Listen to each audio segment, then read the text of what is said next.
shine, sometimes in style, sometimes with no time or just with a smile.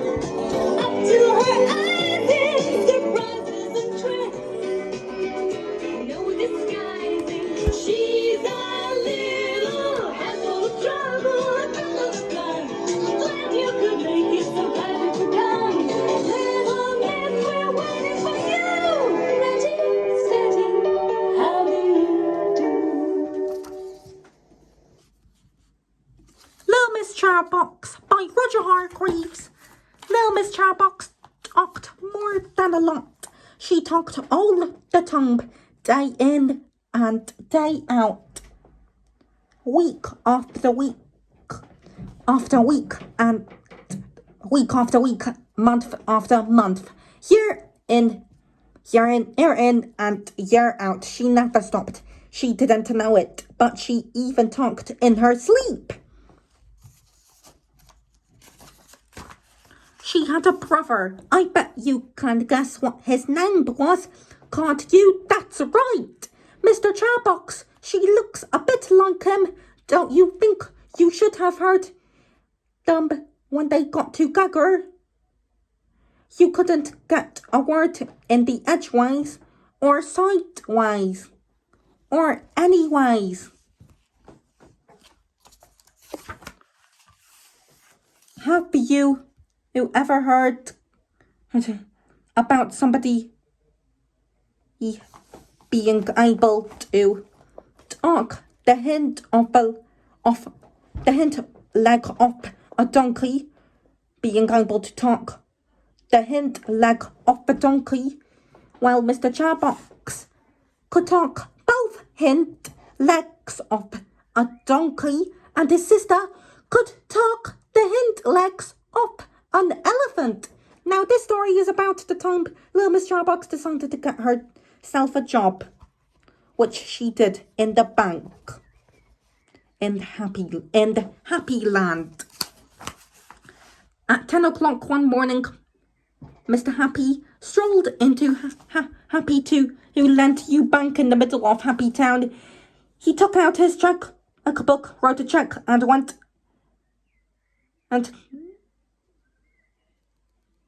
to the corner, behind the counter, on her first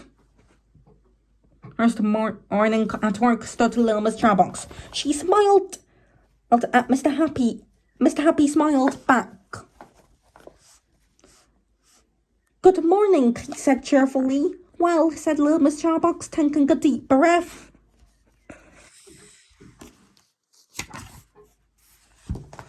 For the tongue of here, it is a good morning, but not quite as good as the morning we had yesterday, and I dare say tomorrow morning will be an even better morning, but it's quite a good morning for Monday morning." And she went on and on and on until it was time for the bank to shut. Mr. Happy was still standing there with his mouth open in amazement. He'd been there for hours. "And now," continued little Miss Chatterbox, "it's time for the bank to shut and time for me to go home. So goodbye and nice talking to you." And she went home, leaving poor Mr. Happy without any money.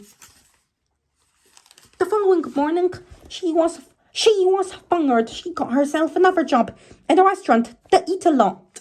It was Tuesday morning, and at the midday, Mr. Greedy walked into the restaurant and sat himself down at his usual corner table. He always ate there on Tuesdays because that was the day when they served extra large portions.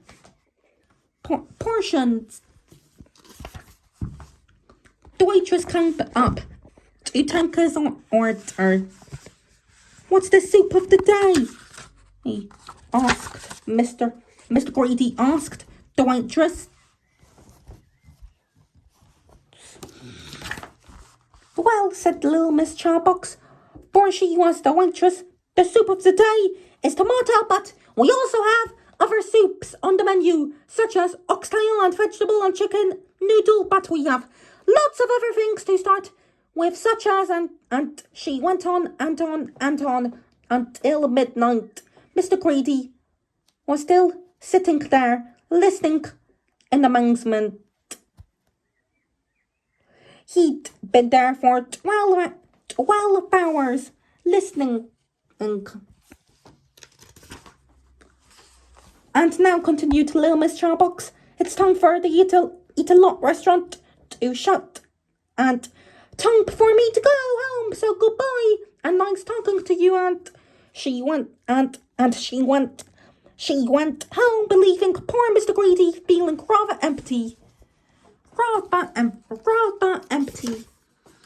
The next morning she was fired. The same thing happened all week long. On Thursday morning she was fired from her job as an assistant in the hat shop. Miss Splendid went into the shop to buy herself a hat, a new hat, but she couldn't. Oh, madam, I've just a hat for you, and I know you're going to love it because it's pink, and pink is your color, and it was all talk and no hat. On Friday morning, she was fired from her job as a secretary to Mr. Uppity. Mr. Uppity incidentally was the richest man in the world. I just thought you'd like to know. But poor Mr. Uppity, he didn't make any money the day that little Miss Chatterbox was working for him. Oh no.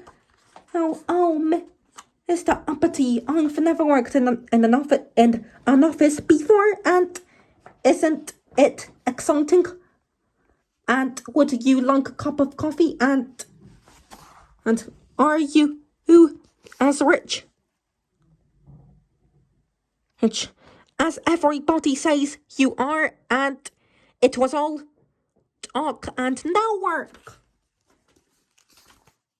But this story has a happy ending, because at the very end of that week, little Miss Chatterbox managed to find herself a job that suited her down to the ground and up to the sky. That Saturday evening, Mr. Chatterbox was at home in the Chatterbox cottage, which was where he lived.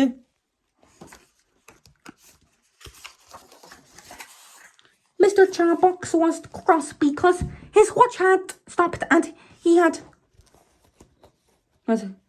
arranged to meet little Miss Sunshine at 7 o'clock, and he had no idea what time it was, so he decided to telephone the speaking clock to find out what time it was. He dialed the number on it. At the third stroke, it will be 6:25 and 15 seconds. Little Miss Chatterbox took a deep breath. Beep, beep, beep.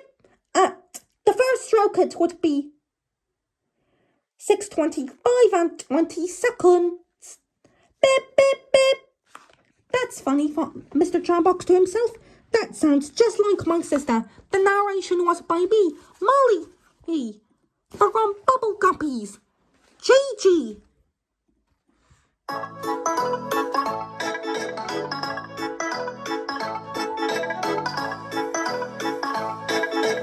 Hope you enjoyed this video. Bye bye.